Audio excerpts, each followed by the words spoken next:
Hello friends! Today I have a nice, loud, high-quality sounding 2-minute cylinder released in 1909 from the Indestructible Record Company of Albany, New York. Marching Through Georgia.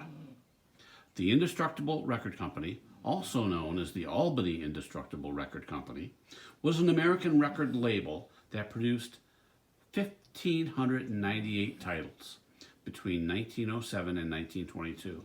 Of which most have survived, largely because these cylinders, which are made of a cardboard core with metal reinforced rings of a very rugged design, they are practically immune to splitting. The company was established by William Messer, who had worked with Thomas Lambert, the inventor of the plastic celluloid cylinder records, and who started production of his Lambert cylinders around 1900. But that company went bankrupt in 1906 after Thomas Edison sued Lambert for patent infringement. William Messer acquired the patent rights held by Lambert after he ceased production after that time. The company produced 2-minute cylinders from 1907 and beginning in 1909, 4-minute cylinders. From 1908 to 1912, the Indestructible Record Company's output was distributed by Columbia Records. After the arrangement with Columbia ended, the cylinders were sold directly by the firm as well as through Sears, Roebuck, and Montgomery Ward retail stores. In 1917, the company was reorganized as the Federal Record Corporation of Albany, New York, which began disc record production in 1919 as the Federal label. After the factory fire in 1922, the company ceased making cylinders and formally closed down in 1925. Performing on the cylinder is the appropriately named Indestructible Military Band. Although there is little research information available on this band, there seems to be no record of when this band broke apart. Pun intended. Anyways, Marching Through Georgia was written at the end of the American Civil War in 1865 by Henry Clay Work and refers to Major General William Tecumseh Sherman's marching to the sea to capture the city of Savannah, Georgia. Henry Clay Work was born in Middletown, Connecticut, October 1st, 1832. Henry and his father, Allison Work, were both opposed to slavery and worked as active abolitionists and were, in fact, Union supporters. His family's home was on the stop of the Underground Railroad, for which his father was once imprisoned. He also composed approximately 75 compositions, including another well-known song, My Grandfather's Clock, published in 1876, of which I have an Edison 2-minute wax cylinder that will be featured in a later YouTube video.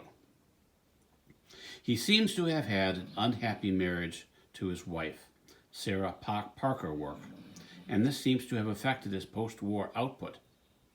By 1860, he was living and working in New York City as a musician, but died 4 years later in Hartford, Connecticut on June 8, 1884, at the age of 51, survived by his wife and only one of their 4 children.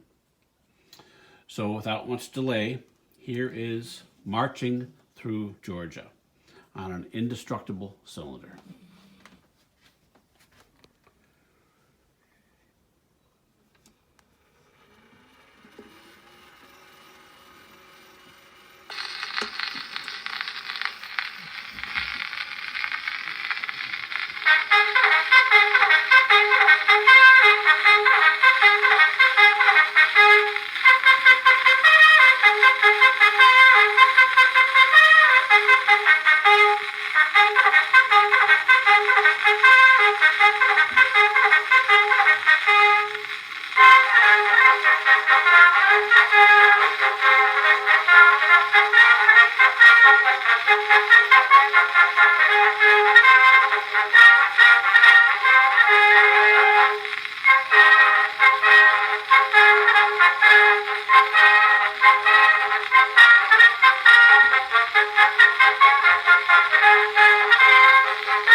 Okay, there we have an excellent sounding cylinder, and it's hard to believe that this recording is over 110 years old.